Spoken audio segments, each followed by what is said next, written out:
안녕하세요.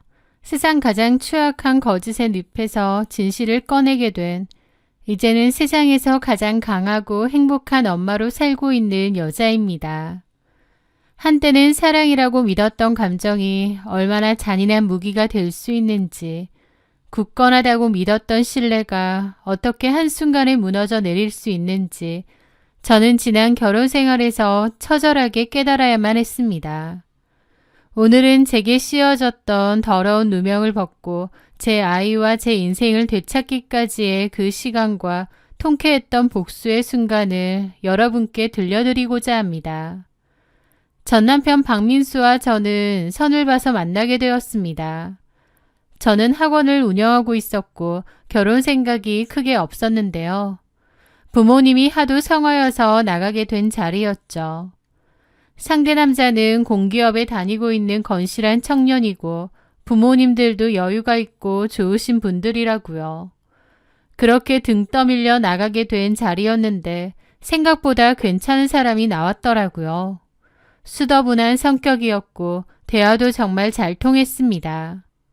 민수 씨도 부모님이 빨리 결혼을 하길 원해서 이런 자리에 나왔다고 했어요. 그런데 제가 너무 마음에 들어서 나오길 잘했다고 하더군요. 그 남자와 저는 비슷한 부분이 참 많았습니다. 종종 연락을 하다가 나중에 자연스레 연인 사이가 되었죠.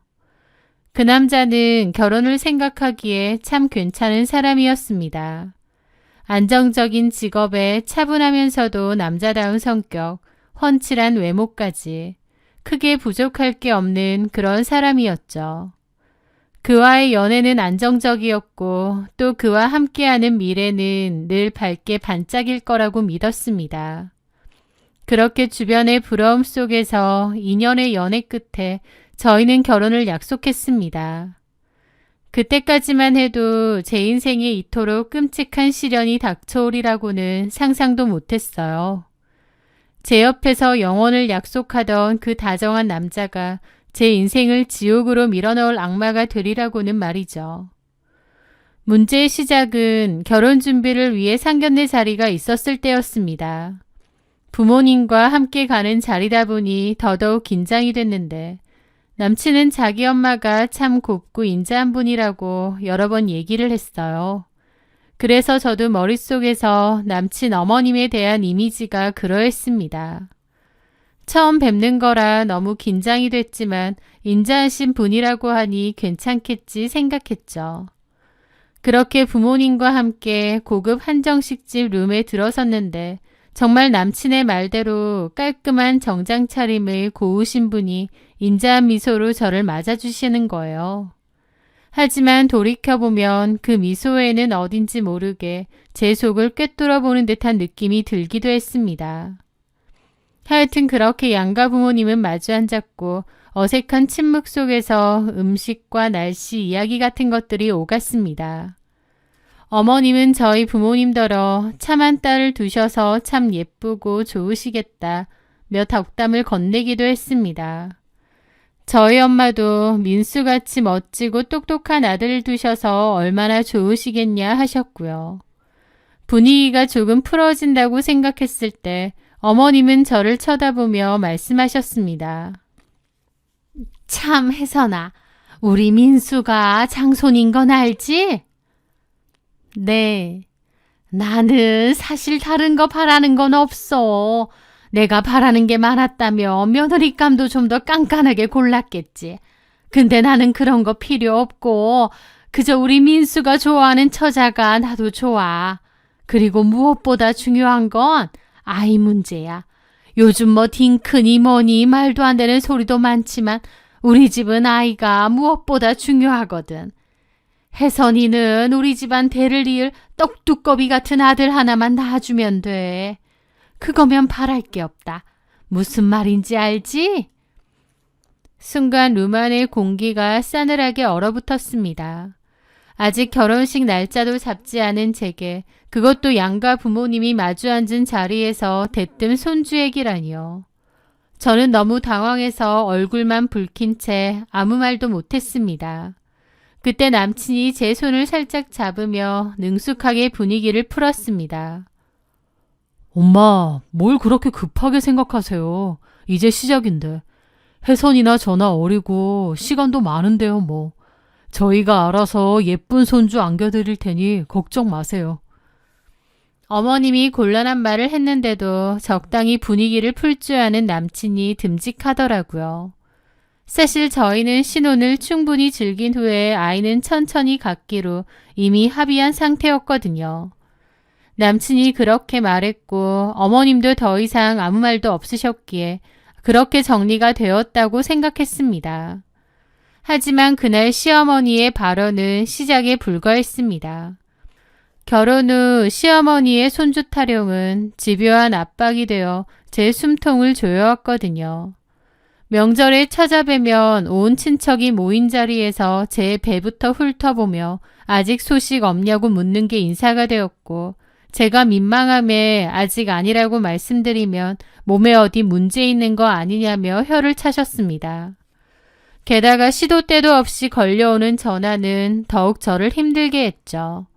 안부 인사로 시작한 전화는 늘 임신 이야기로 끝났고, 급기야는 너 배란 일이 언제쯤이냐, 날짜를 알아야 우리 민수더러 그날은 일찍 들어가라고 하지 라며 선을 넘는 질문까지 서슴지 않으셨습니다.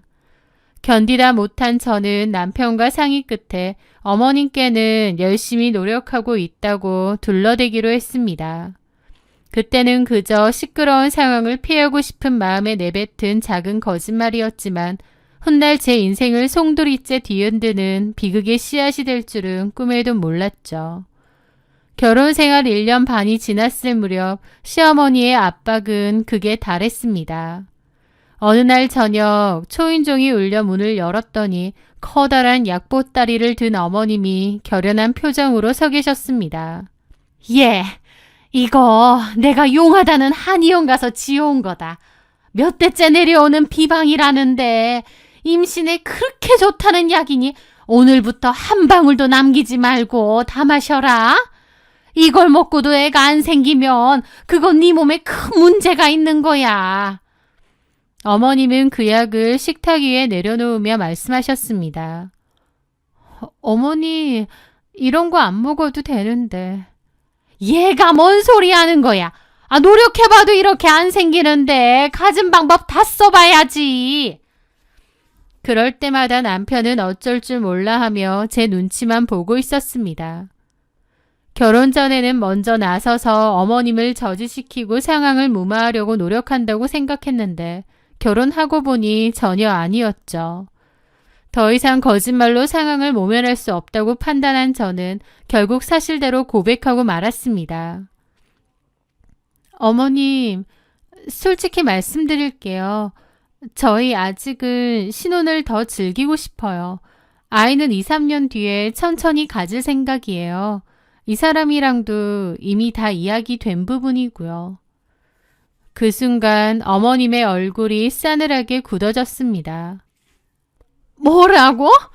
여태까지 애 준비하는 게 아니었어? 너 지금 나를 속인 거야? 속인 게 아니라 내가 분명 말했지. 너한테 바라는 거 딱 하나라고. 이 집안 대를 잇는 게 얼마나 중요한데 앞에서는 노력하는 척 해놓고 뒤에서는 네 마음대로 애를 낳네 안 낳네 그러고 있었어? 어머님은 몹시 노여워하셨고 저도 변명을 했죠. 안 가진다는 게 아니고요, 어머니.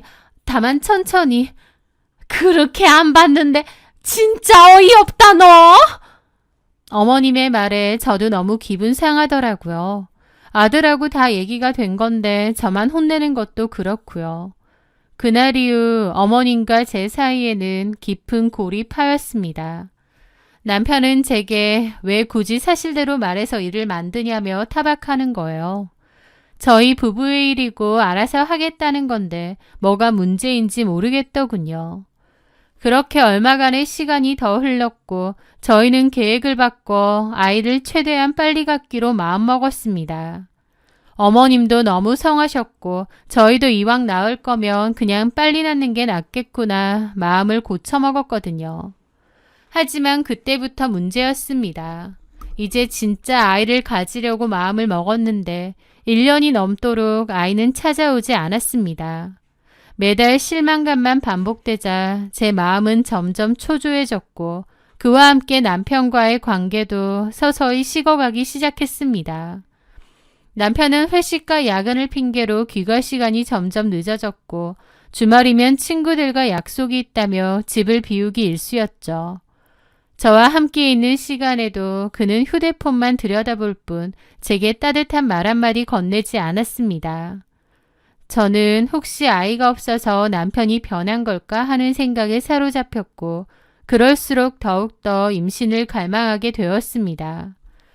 결국 저는 홀로 산부인과를 찾아가 온갖 검사를 다 받았습니다. 결과는 아무런 이상 없음. 의사 선생님은 오히려 제 몸이 아주 건강해서 임신하기 좋은 상태라고 말씀해 주셨습니다.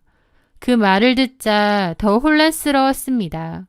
그렇다면 이렇게 임신이 안 되는 문제는 남편에게 있다는 건데 집에 돌아와 남편에게 병원 검사를 권유하자 그는 버럭 화를 냈습니다. 나는 아무 문제 없어. 몇 년 전이긴 하지만 비뇨기과 의사인 친구한테 검사 받았었다고. 나 아무 문제 없다고 했어. 오히려 아주 건강하대. 남편은 과거에 친구에게 검사를 받았다는 겁니다. 그렇게 저희는 서로에게 아무 문제가 없다는 사실만 확인한 채 영문도 모르는 나님의 시간 속에서 서로를 원망하며 멀어져 갔습니다. 남편은 점점 임신에 무관심해졌고 끝없는 기다림에 지쳐가던 저는 결국 모든 것을 체념하기에 이르렀어요. 그런데 정말 거짓말처럼 모든 희망을 내려놓았던 바로 그때 제게 아이가 찾아왔습니다. 두 줄이 선명하게 그어진 테스트기를 붙잡고 저는 기쁨과 서름이 뒤섞인 눈물을 흘렸죠. 그리고 떨리는 마음으로 퇴근한 남편에게 초음파 사진을 내밀었습니다. 여보, 우리 드디어 아이가 생겼어. 저는 남편이 저를 와락 껴안아주며 함께 기뻐해 줄 거라고 기대했습니다. 하지만 그의 반응은 저에게 충격과 상처만 남겼어요. 남편은 기뻐하기는커녕 싸늘하고 어두운 표정으로 제가 내민 초음파 사진을 한참 동안 노려보기만 했거든요. 남편의 섬뜩한 침묵 앞에서 저는 너무 당황스러웠습니다. 안 기뻐? 그런데 남편은 아무 말도 없다가 그만 자리를 떠났어요. 남편의 저 반응이 뭔지 너무 혼란스럽더라고요. 설마 임신되는 걸 원치 않았나 싶기도 하고요. 그런데 다음 날 어머님에게서 전화가 왔습니다. 할 이야기가 있으니 당장 시댁으로 건너오라는 차가운 목소리였죠. 불안한 마음으로 시댁 현관문을 열었는데 저를 기다리고 있던 것은 축하가 아닌 싸늘하다 못해 경멸이 가득한 시댁 식구들의 시선이었습니다. 거실 소파에 앉아 계신 시어머니는 저를 보자마자 다짜고짜 쏘아붙였죠. 너 여기 좀 앉아봐라. 왜 그러세요, 어머니? 어머님은 차갑게 저를 쳐다보시더라고요. 임신했다면서? 아, 네, 어머니. 저는 어머님이 몹시 기뻐하실 줄 알았는데 어머님은 오히려 화가 잔뜩 난 얼굴이었습니다. 너 우리한테 할 얘기 없니? 무슨... 솔직하게 말해라. 그 뱃속에 애 누구 애니? 네? 저는 제 귀를 의심했습니다. 지금 무슨 말씀을... 시침이 떼지 마라. 우리 민수가 다 얘기했으니까. 뭘 얘기해요? 저는 영문을 몰라 남편을 쳐다봤습니다. 너무 황당한 상황이었죠. 그런데 남편은 제 시선을 피하며 고개를 숙인 채 한숨만 쉬었습니다. 그리고 잠시 후 그의 입에서 청천벽력 같은 정말 말도 안 되는 고백이 터져나왔습니다. 나 사실 무정자증이야. 순간 세상이 멈추는 것 같았습니다. 남편은 떨리는 목소리로 자존심 때문에 차마 그 사실을 말하지 못했다고 했습니다. 그런데 제가 임신했다고 하니 자기가 너무 기가 막히더랍니다. 그의 황당한 고백과 함께 저는 순식간에 남편을 속이고 다른 남자와 외도를 통해 아이까지 임신한 파렴치하고 더러운 여자가 되어 있었어요. 모든 게 다 혼란스러웠죠. 무정자증이면서 왜 나한테 솔직히 말하지 않은 건지, 그리고 뱃속의 아이는 당연히 남편의 아이였습니다. 저는 하늘에 맹세코 남편을 속이거나 외도를 저지른 적이 없습니다. 그건 말도 안 됐죠. 그러니까 제 뱃속의 아이는 남편의 아이가 아닐 수가 없었습니다. 그런데 남편은 저에게 자기가 사실은 무정자증이라고 말하는 거예요. 너무 어이가 없고 이 상황이 이해가 안 되니 머릿속이 새하얗게 변하더라고요. 제가 얼이 빠져 있으니 남편은 자신의 주장을 증명이라도 하려는 듯 비장한 표정으로 휴대폰을 꺼내들었습니다. 그리고는 비뇨기과 의사라는 친구에게 스피커폰으로 전화를 걸었죠. 야, 나 민수인데 너한테 확인해야 할 게 있어서. 우리 부모님이랑 내 아내도 같이 듣고 있어. 저는 그 연극 같은 상황 속에서 도대체 무슨 말이 나올지 몰라 마른 침만 삼켰습니다. 너 저번에 내가 병원 갔을 때 내 몸에 문제 있다고 했었지. 그냥 사실대로 말해주면 돼. 나 무정자증이라고 진단했었지. 그거 사실 맞지? 무정자증. 그 단어가 스피커를 통해 제 귀에 박히는 순간 세상의 모든 소리가 사라지는 것 같더라고요. 어? 민수야, 이건 민감한 의료 정보인데 환자 본인이 네가 가족들 앞에 확인해달라니 말하지만 진단 결과상으론 그게 맞아. 근데 민수야, 내가 그때도 신신당부했잖아. 아주 드물지만 자연 임신되는 사례들이 있긴 하다고. 의학적으로 100% 자연 임신이 불가능한 건 아니니까. 바로 그때였습니다. 친구의 말이 채 끝나기도 전에 남편은 알겠다며 전화를 끊었습니다. 전화가 끊기고 거실에는 숨막히는 정적이 흘렀습니다. 남편은 저를 가만히 쳐다봤습니다. 들었지? 그런데 어떻게 당신이 임신이 된 거야? 내 등 뒤에서 어떤 놈이랑 뒹굴고 다닌 거냐고! 그는 그렇게 소리치며 눈앞에 있던 원목 탁자까지 발로 걷어찼습니다. 그 광기 어린 모습에 놀라 제가 몸을 움츠리자 시부모님 역시 기다렸다는 듯이 소리 높여 따졌죠. 너 어디 말해봐라. 이게 어떻게 된 건지. 온갖 쌍욕과 저주가 사방에서 비수처럼 날아와 제 심장에 박혔습니다. 그리고 떨리는 목소리로 말했죠. 아니야, 말도 안 돼.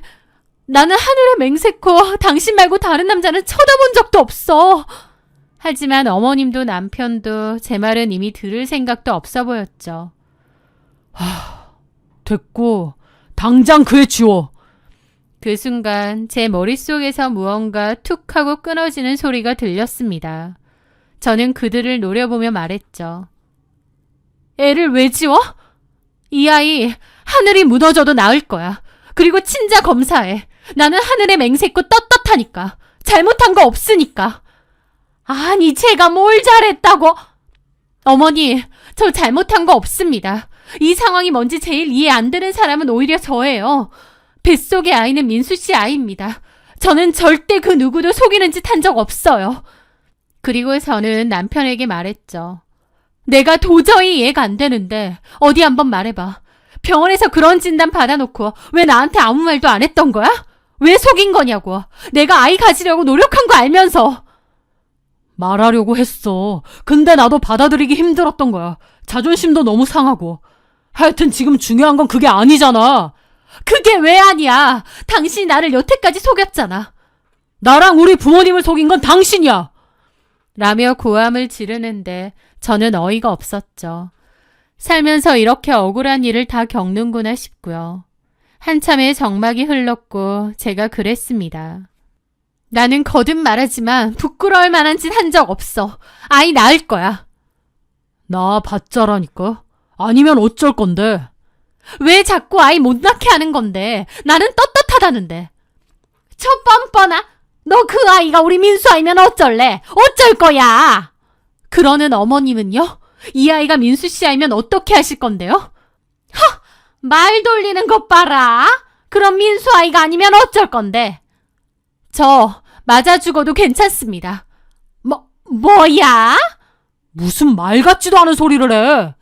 저는 그만큼 당당하다는 거예요. 뱃속의 아이 민수 씨 알면 어떻게 할 거냐고요. 제가 이 집 다 때려부셔도 할 말 없으시죠? 그 말에 어머님은 어이없다는 듯 저를 봤습니다. 저는 이를 아득바득 깔며 그 자리에서 일어났습니다. 그날부로 저는 모든 짐을 싸서 친정으로 돌아왔습니다. 너무 기막히고 억울해서 미치겠더라고요. 제 인생에서 가장 축복받아야 할 임신기간은 제게 가장 고통스럽고 지옥 같은 시간이 되었습니다. 친정 부모님도 기가 막혀 하셨죠. 친정 부모님은 저를 믿는다고 하셨어요. 저도 이건 정말 말이 안 되는 일이라고 생각했습니다. 배는 하루가 다르게 불러왔지만 제 마음은 생기를 잃은 채 까만 잿더미처럼 타들어갔습니다. 정말 미치도록 억울했지만 제 안에서 꿈틀거리는 이 작은 생명이 제 결백의 유일한 증거이기도 했습니다. 저는 아이를 지키고 보란듯이 출산을 하겠다고 다짐했죠. 그런데 출산이 얼마 남지 않은 시점 저는 황당한 일을 겪어야 했습니다. 이 상황이 도저히 납득이 안 됐던 저희 부모님은 저 몰래 남편의 뒷조사를 했던 거였죠. 병원에서 무정자증이라는 진료를 받았긴 해도 아예 그 말처럼 정자가 없는 상황은 아닐 테니 자연임신이 가능할 수도 있습니다.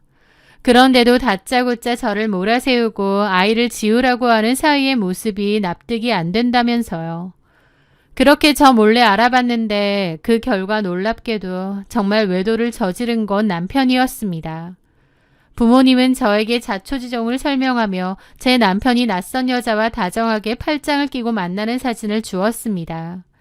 사진 속 남편의 얼굴은 저와 함께 살 때는 단 한 번도 보여준 적 없었던 정말 행복한 표정이었죠. 그걸 보는 저는 손이 떨리고 온몸의 피가 차갑게 식었습니다. 저보고 외도를 했다고 비난을 그렇게 했는데 정작 외도는 남편이 하고 있었으니까요. 그리고 저를 더욱 경악하게 만든 건 그 여자는 남편과 제가 결혼하기 전부터 남편이 만나던 사람이라는 거예요. 그 순간 흩어져 있던 모든 퍼즐 조각이 제 머릿속에서 섬광처럼 맞춰졌습니다. 결혼 후 변해버린 그의 차가운 모습, 그리고 무정자증이라는 걸 알면서도 저에게 아무 말 하지 않았던 것까지도요. 이건 단순한 자존심 문제가 아니었습니다. 남편은 부모님 때문에 억지로 저와 산 거고 사실은 여자가 따로 있었던 거예요. 본인이 무정자증인데 말하지 않았던 건 시부모님 앞에서 저에게 이혼의 책임을 모두 뒤집어 씌우려고 했던 것 같더군요. 슬픔과 억울함을 넘어서 인간에 대한 배신감과 모멸감에 온몸이 찢겨나가는 것 같았습니다. 당장이라도 달려가 바람은 네가 피운 거 아니냐고 따지려고 했지만 일단 참았습니다. 너는 바람을 피웠지만 나는 아니다. 너는 처음부터 나를 속였지만 나는 아니다. 그걸 증명하고 끝을 내고 싶었거든요. 뱃속에서 아이가 꿈틀거릴 때마다 저는 아이에게 속삭였죠. 아가야, 조금만 기다려. 엄마가 우리 아가 이름에 묻은 더러운 먹칠 반드시 깨끗하게 지워줄게. 라고요. 마침내 10달이라는 인고의 시간이 흘렀습니다. 저는 차가운 수술대 위에 누워 제왕절개로 아이를 낳았습니다. 마취에서 깨어나 희미한 정신이 들자마자 저는 곁에 있던 부모님 손을 붙잡고 힘겹게 입을 열었습니다. 엄마, 그 사람 불러서 친자 검사 바로 해주세요. 얼마 뒤 저는 시댁으로 저희 부모님과 함께 갔습니다. 제 손에는 막 전달받은 친자검사 결과지가 들려 있었죠. 어머님은 팔짱을 끼고 있었고 남편의 표정은 복잡하더라고요. 저는 손으로 봉투를 뜯었고 그 안에 글자를 확인했습니다. 친자 관계 성립 확률 99.99%. 너무나도 당연한 결과였습니다.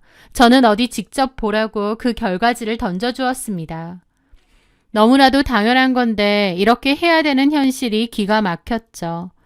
남편은 아무 말도 하지 않았고 먼저 정적을 깬 것은 시어머니였습니다. 이게 뭐냐? 뭐긴 뭐예요? 이제 아시겠어요? 제대로 한 거 맞아? 저는 그 발악에 코웃음을 치며 차갑게 말했습니다. 이 정도면 믿기 싫은 거 아니세요? 99.99%라는 숫자가 안 보이시냐고요. 아니, 민수가 무정자증이라고 했는데. 그리고 이것도 보세요. 저희 부모님은 남편의 외도 사진을 건네주었습니다. 시부모님 둘 다 경악을 했죠. 아니, 이게 뭐야? 가만히 있어봐. 얘 정이 아니니? 너 얘랑 아직도 만나? 그 말에 남편은 놀란 얼굴이더라고요. 제가 외도를 했다고요? 아니요. 외도는 어머님, 아버님 아들이 했던데요. 아니, 외도도 아니지. 애초부터 속이고 한 결혼인데. 뭐라고? 박민수, 저 최정이라는 여자랑 과거에 오랫동안 사귀었다면서요. 부모님 반대해서 헤어진 거고. 근데 애초에 저 여자랑 헤어진 적도 없던데요. 저랑 결혼했을 때도요. 저랑 어머님, 아버님을 철저히 속인 건 바로 아들이잖아요.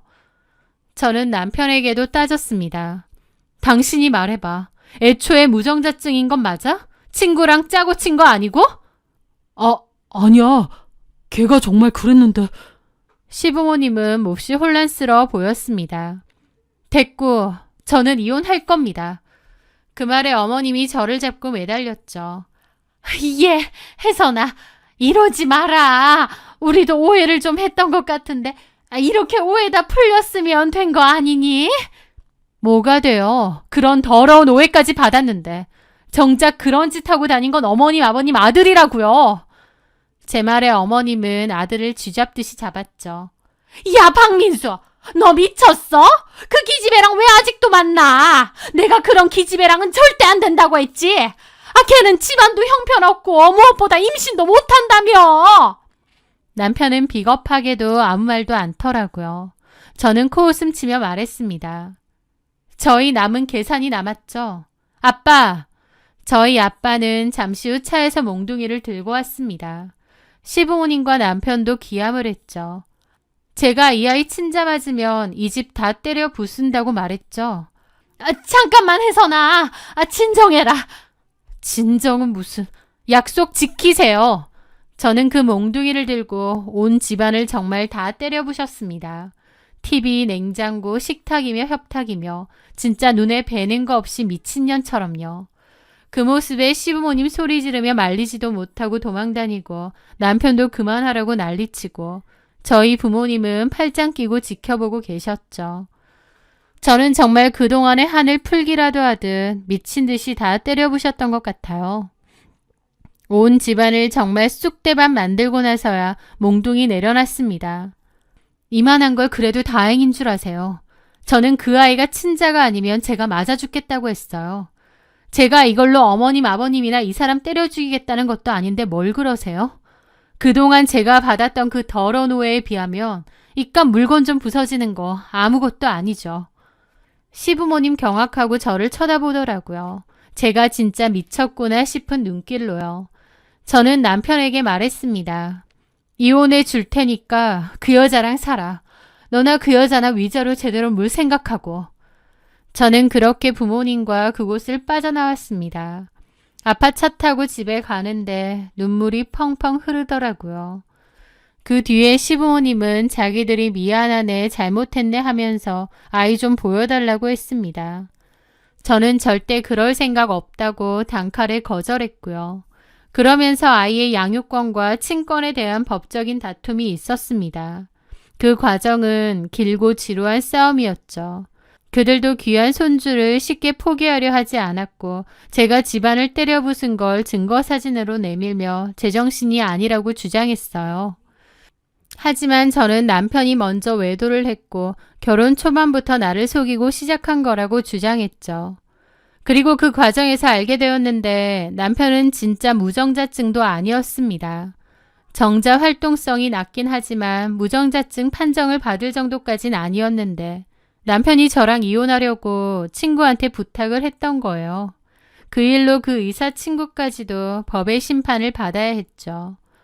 그렇게 오랜 다툼을 벌였는데 결국 법은 제 편이었습니다.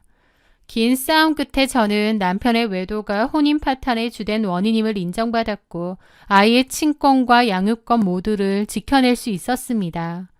더불어 짧은 혼인 기간임에도 어느 정도의 재산 분할과 위자료까지 받아냈죠. 저랑 이혼하고 남편은 그 여자랑 살려고 했나 본데 집안 식구들이 절대 안 된다고 극구 반대했다더군요. 알고 보니 그 여자는 과거에 수술로 자궁을 적출해서 아이를 가질 수 없는 몸이었다고 했습니다. 대를 잇는 게 그 어떤 것보다 중요했던 시부모님에게는 절대 용납할 수 없던 여자였죠. 결국 시부모님과 인연까지 끊으며 그 여자랑 같이 살았나 본데 그 난리를 쳐놓고 1년도 안 살고 헤어졌다고 하더라고요. 세기의 사랑처럼 온갖 난리를 다 쳐놓고 막상 같이 살고 나서는 1년도 안 되고 헤어졌다니 참 어처구니가 없었습니다. 시부모님은 그 뒤로도 저에게 아이를 보여달라고 연락이 왔는데 저는 그 연락처도 다 차단했습니다. 이제 제 곁에 제가 목숨처럼 지켜낸 소중한 아이가 잠들어 있습니다. 사람들은 저를 싱글맘이라는 안타까운 시선으로 바라보기도 하지만 저는 괜찮습니다. 오히려 너무 자유롭고 편안한 마음으로 아이를 키울 수 있는 걸요. 추악한 거짓의 늪에서 저는 그 무엇보다 진실이었던 제 아이를 건져 올렸습니다. 아이의 작은 숨소리를 들으면 그 어떤 것과도 바꿀 수 없는 평화와 행복을 느껴요. 그것만으로도 저에겐 분명 남는 게 있었다고 생각하렵니다. 제 길고 긴 이야기 끝까지 들어주셔서 진심으로 감사합니다.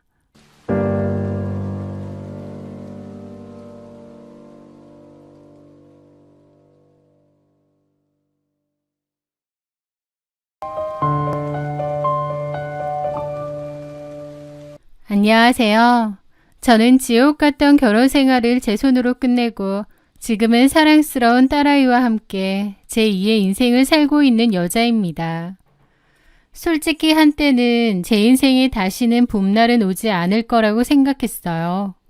이 시궁창 같은 현실에서 허우적거리다 결국 이렇게 늙어 죽는구나 그런 절망뿐이었죠. 그런데 모든 걸 내려놓고 싶었던 바로 그 순간 제 안에 숨어있던 작은 불씨가 다시 타오르기 시작했습니다.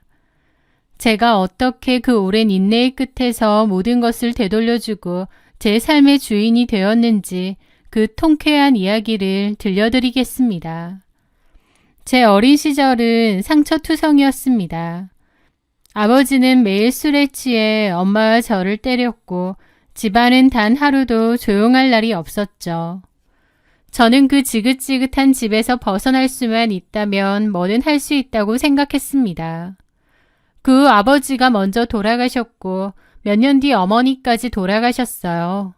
그러면서 저는 혼자가 되었죠. 외롭고 너무 힘들었을 때 지금의 전 남편을 만났습니다. 그는 폭력적인 아버지와는 정반대의 사람이었어요. 늘 제 이야기를 들어주고 상처받은 제 마음을 따뜻하게 감싸주었거든요. 저는 다정함에 목마른 사람처럼 그 남자에게 걷잡을 수 없이 빠져들었습니다. 그리고 이 남자라면 내가 원하던 따뜻한 가정을 만들어줄 수 있을 거라 착각했던 것 같아요. 그 믿음 하나로 어린 나이에 결혼했습니다.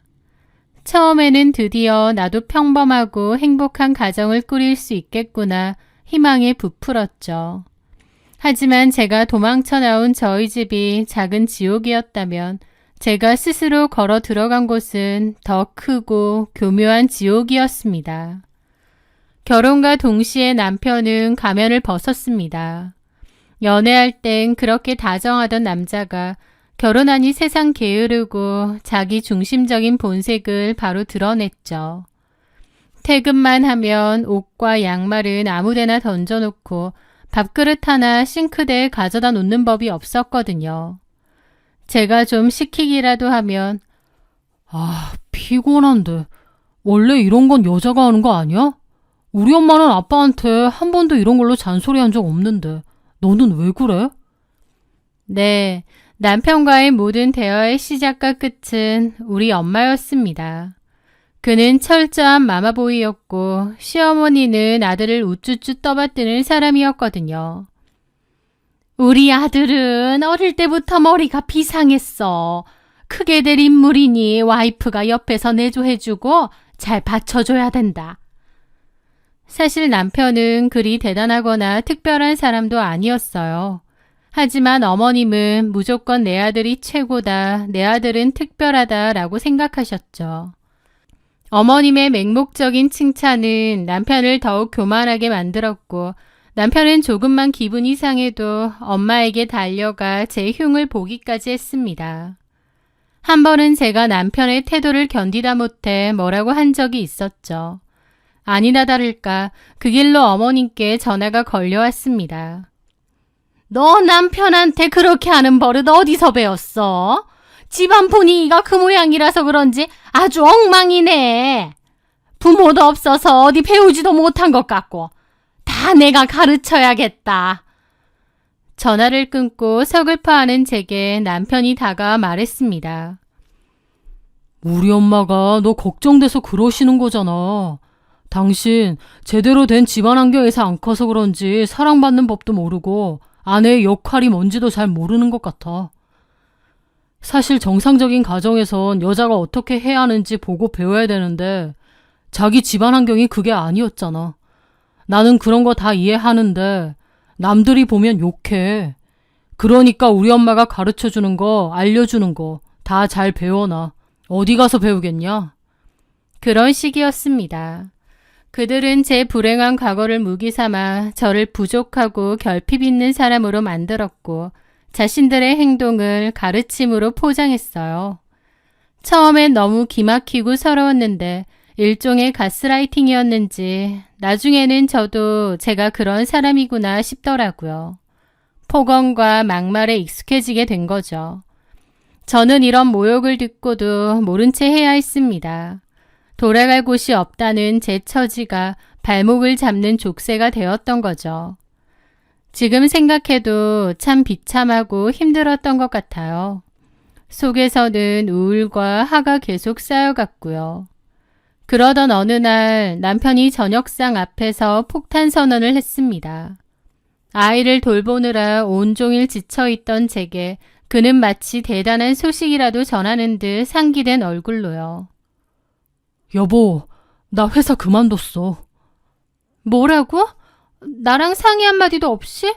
당신 무슨 짓이야? 모르면 잠자코 있어. 다 계획이 있으니까. 당신은 맨날 그렇게 부정적이야. 요즘 주식으로 돈 버는 사람 많다고. 내가 아는 사람도 주식으로 돈 엄청 잘 벌었거든. 나 그 사람 밑에서 배우려고. 솔직히 월급 모아서 언제 부자 돼? 이건 기회야. 기회가 있을 때 잡아야 된다고. 그 사람이 아무나 가르쳐주는 줄 알아? 내가 이러는 거 결국 다 당신 고생 안 시키려고 이러는 거야. 가족을 위해서. 저는 기가 막혔습니다. 그의 말은 가족을 위한 것처럼 했지만 실상은 그냥 회사 다니기 싫어서 저지른 책임감 없는 짓이었죠. 남편은 두고 봐, 금방 강남에 아파트 사줄게 라며 큰 소리를 쳤지만 전혀요. 저에게 그 시기는 지옥 그 자체였습니다. 남편은 매일같이 휴대폰 주시계만 들여다보며 일이 일비했고 집안은 그의 한숨과 신경질로 가득 찼습니다. 당연하겠지만 결과도 처참했죠. 시어머니 돈에 여기저기서 끌어모은 대출까지 주식에 쏟아부었는데 그 돈을 몇 달 만에 흔적도 없이 날렸으니까요. 어느 늦은 밤 술에 취해 들어온 그는 제 앞에 무릎을 꿇었습니다. 그리고 고백한 빚은 무려 3억 원이었습니다.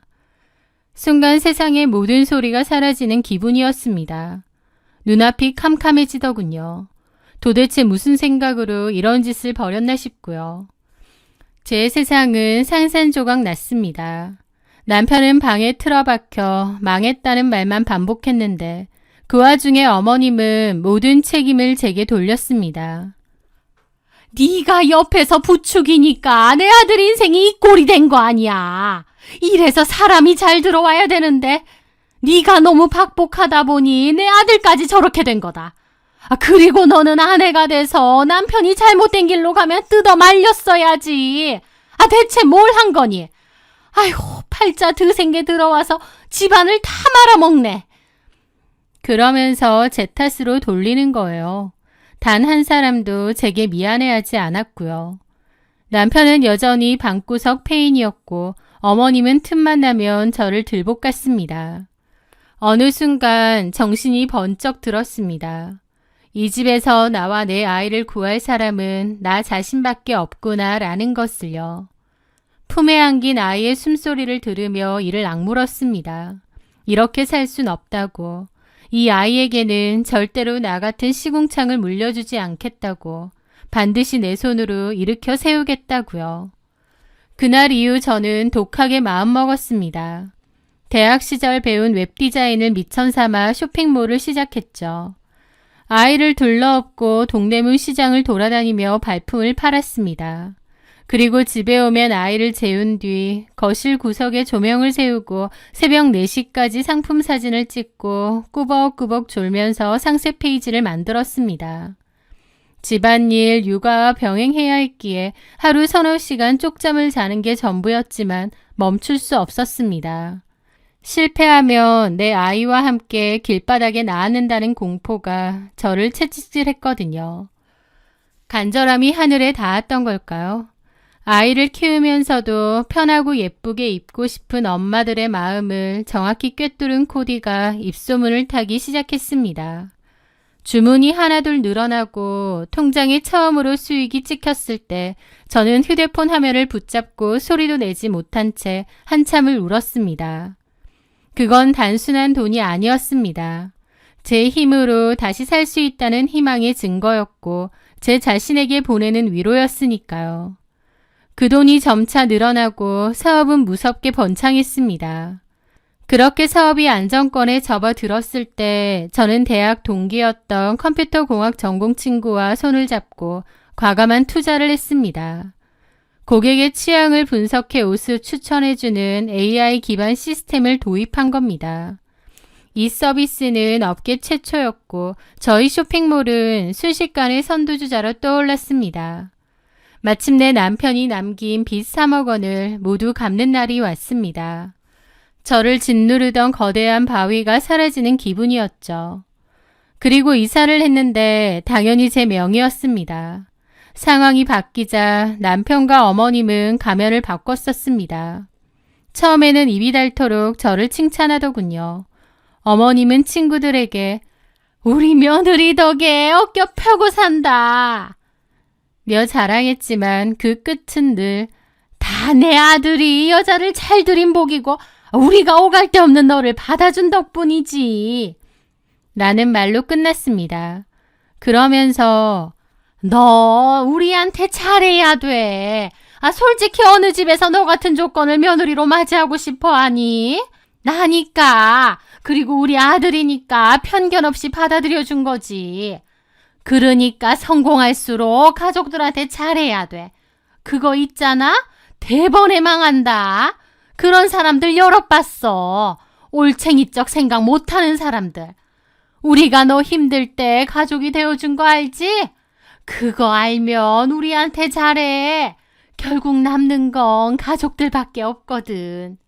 그런 식으로 저를 계속 가스라이팅 했죠.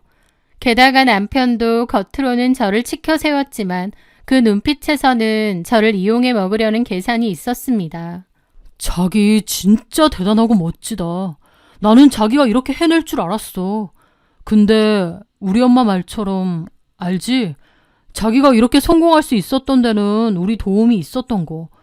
내가 살아보니까 결국 가족이 제일 중요해. 잘 먹고 잘 살려는 게 결국 뭐야? 가족들 행복하게 해주려고 하는 거잖아. 나도 비록 빚만 남긴 했지만 가족들 전부 다 잘 살아보려고 노력하다가 그렇게 된 거 알지? 우리가 자기의 진짜 버팀목인 거야.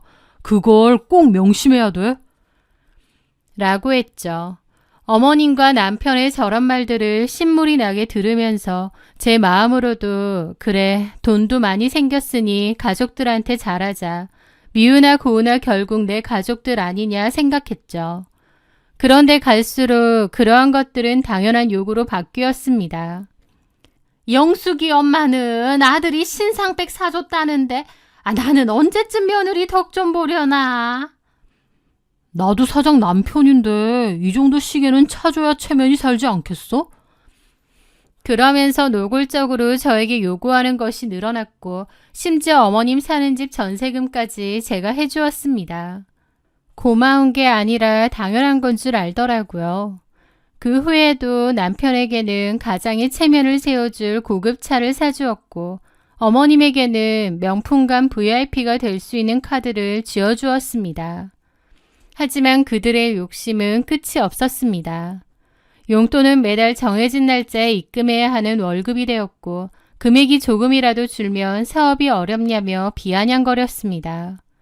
저는 잠자는 시간을 쪼개가며 필사적으로 일했지만 제가 번 돈은 그들의 사치를 위한 땔감이 될 뿐이었습니다. 그 집에서 저는 더 이상 아내이자 며느리가 아니었습니다. 말 잘 듣고 돈 잘 버는 현금 인출기일 뿐이었죠. 저는 그들에게 가족이 아니라 그들의 허영심을 채워줄 수단일 뿐이라는 생각이 갈수록 들었습니다. 그 오랜 기간 저를 덮고 있던 가스라이팅에서 조금씩 벗어나고 있었던 거죠. 그러다 마지막 인내심이 무너지는 순간이 찾아왔습니다. 결혼 생활 10년, 명절의 시작은 언제나 시댁이었습니다. 남편은 그게 당연한 순서라고 했고 저는 군소리 없이 따랐죠. 그래서 돌아가신 엄마 산소는 늘 뒷전이었습니다. 장모님은 돌아가셨잖아. 산 사람은 챙겨야지. 그래 맞다. 죽은 사람보다 살아있는 시부모부터 챙기는 게 도리 아니냐? 예전에는 싸우기 싫어 넘어갔지만 어느 순간 더 이상 참고 싶지 않아지더라고요. 그래서 설날을 앞두고 남편에게 통보했습니다. 이번 설엔 우리 엄마 산소부터 갈 거야. 당신이랑 애도 같이 가. 뭐라고? 우리 엄마 알면 난리나. 이제 순서는 내가 정해. 싫으면 당신 혼자 시댁 가. 난 알아서 갈 테니까. 제 단호한 태도에 남편은 입을 다물었습니다. 설날 아침 저는 딸의 손을 잡고 엄마의 묘로 향했습니다. 정성껏 음식을 올리며 절을 드리자 오래된 죄책감이 조금은 씻겨 내려가는 듯 했습니다. 하지만 시댁에 도착하자마자 어머님이 고래고래 소리를 질렀습니다. 너 지금 뭐 하자는 거야? 시어미 말은 개똥으로 들어? 간이 배 밖으로 나왔어?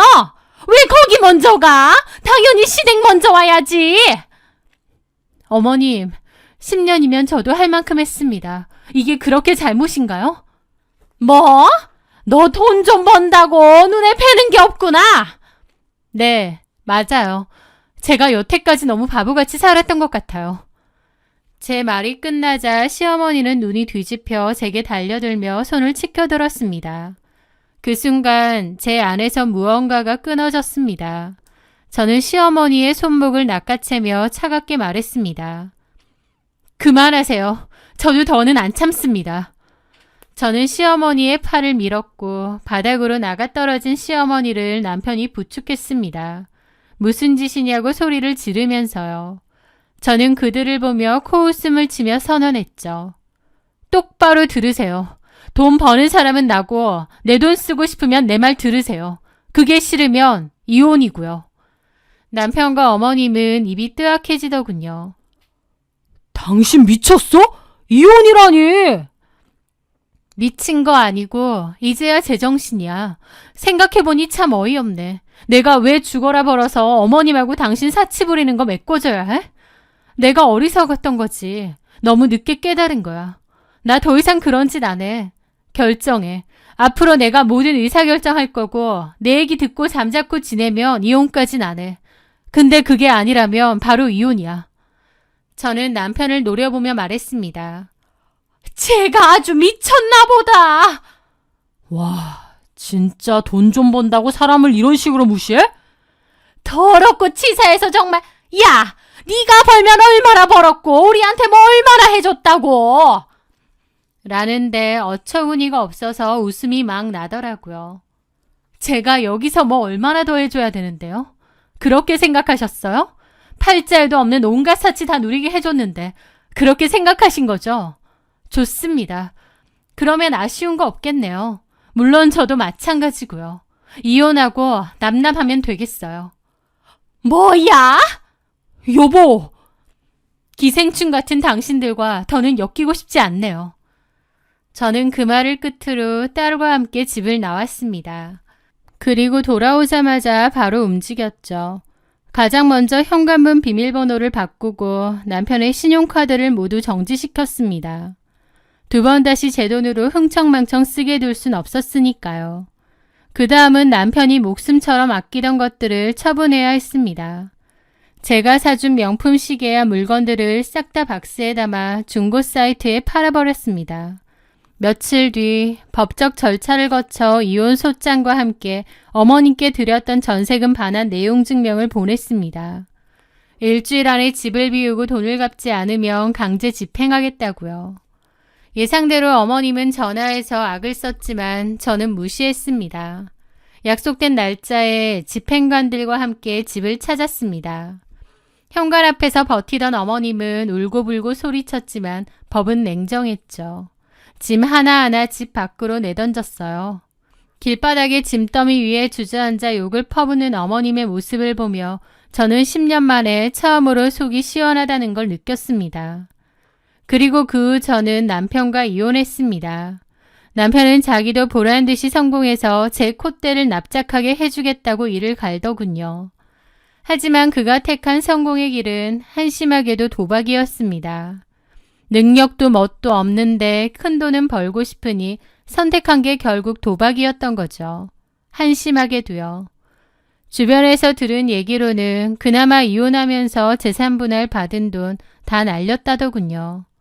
광원랜드 근처 허름한 모텔을 전전하며 지내고 있다고 합니다.